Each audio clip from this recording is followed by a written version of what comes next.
तव्हांखे ॿुधाए चवंदा हर साल जीअं तरालोम बि जहिड़े तरह का सिंधी जो जेको सहूलियत ॾिनो वियो आहे औरत जी आज़ादी ऐं सिंध जी ख़ुशहाली बाबति तरालो में निजी स्कूल में प्रोग्राम थी रहियो अचो त मौसम ॿारनि ऐं उस्तादनि ऐं इंतिज़ामिया सां ॻाल्हि ॿोल कयो त हुनजो छा चवां।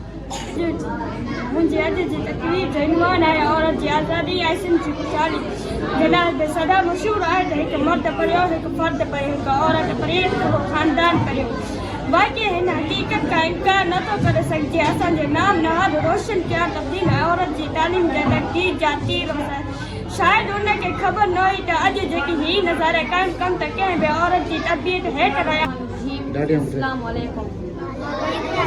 तकरीर औरत जी आज़ादी औरत अल्लाह ताला जी तख़लीक़ जो हिकु हसीन नमूनो आहे। दुनिया में जेकी बेअज़ीम समाज जा बुनियाद ऐं मुहबत जा रंग आहिनि से सभु औरत जे वजूद सां जुड़ियल आहिनि। माउ आहे औलाद जी तरबियत आहे, भेण आहे घर में चाव ऐं भाईचारो आहे, ज़ाल आहे ज़िंदगीअ जो सफ़र सोना बणिजे थो। पर अफ़सोस जो सदियुनि गुज़रण बावजूद औरत खे अञा बि पंहिंजे हक़नि लड़णो पवे थो। औरत जी आज़ादी जो मतिलबु कॾहिं बि बेराह रवैये अला रसूल करीम अम्मा बाद फौज बिल्लाहि मिनश शैतानिर रजीम बिस्मिल्लाहिर रहमानिर रहीम।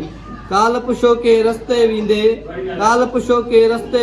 आख़िर कहिड़ो देस आहे तुंहिंजो। मूं त चयो मां सिंधी आहियां सिंधड़ी जिंदड़ी देस आहे मुंहिंजो। हूं त आदम ज़ादो आहियां जेको पायां तेको वेस आहे मुंहिंजो। हिन दुनिया में अहिड़ी कंहिंजी उहे क़ौम मल्हाईंदियूं आहिनि जेके ज़िंदा हूंदियूं आहिनि ऐं अल्हम्दुलिल्लाह अलाह साईं जी महिरबानी सां असां सिंधी तमामु सुजाॻ तमामु ज़िंदा दिलि आहियूं ऐं हर प्रोग्राम ईद वांगुरु मल्हाईंदा आहियूं। अॼोके ॾियारे ते बि सिंधी टीवीअ जा असां तमामु घणा ठोराईंदा आहियूं जिन असांखे हिन प्रोग्राम खे आनियत करण में असांजी तमामु घणी रहनुमाई कई ऐं असांखे तमामु घणी ख़ुशी थी आहे त हीअ नंढड़ा ॿार जेके आहिनि उन्हनि थोरे शॉर्ट नोटिस ते तमामु हिकिड़े ॾींहं जे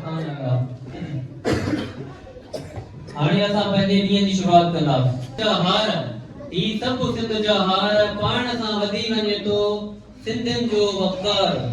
शागिर्दनि ऐं शागिर्दनि सां ॻाल्हि ॿोल कई हुन में सिंधी तरफ़ां जेको स्लोगन ॾिनो वियो औरत जी आज़ादी सफ़ाफ़त बाबति तकरीर पेश कयूं टेबला पेश करे मुस्लिम ॿारनि खे जुमाए छॾियो। कैमरा टीम सां गॾु यादव सोलंकी सिंधी जो तिरालो।